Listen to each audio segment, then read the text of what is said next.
Airstrike પછી Banaskantha alert પર Nadabet border પર પ્રવાસીઓના પગલે બ્રેક, બીએસએફ પરેડ બંધ। ભારત દ્વારા પાકિસ્તાન પર કરવામાં આવેલા એરસ્ટ્રાઇકના પગલે સરહદી વિસ્તારોમાં ચુસ્ત સુરક્ષા વ્યવસ્થા ઊભી કરવામાં આવી છે। બનાસકાંઠાના નડાબેટ બોર્ડર પર એલર્ટ જાહેર થતા 0 પોઈન્ટ સુધીની મુસાફરી પર તાત્કાલિક પ્રતિબંધ મુકાયો છે।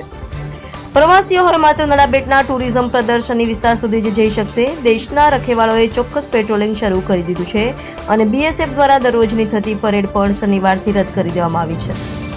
બીએસએફના અધિકારીઓએ જણાવ્યું કે સરહદ પર હાલ સંવેદનશીલ સ્થિતિ છે। કોઈ પણ સુરક્ષા ખામી ન રહે માટે દરેક ચીજ પર નજર રાખવામાં આવી રહી છે। પ્રવાસીઓ અને સ્થાનિક નાગરિકોને અપીલ કરવામાં આવી છે કે તેઓ સરહદ નજીકના વિસ્તારોમાં જઈએ ત્યારે સાવચેતી રાખે અને અધિકૃત માર્ગદર્શિકા મુજબ જ ચાલે। પ્રત્યેક દેશભક્ત નાગરિક માટે આ સમય છે એકતા અને સહકારનો, દેશના રખેવાળાઓની સાથે કંધે કંધો મિલાવી ચાલવાનો। Bureau report 24 news Gujarat, Nadabet.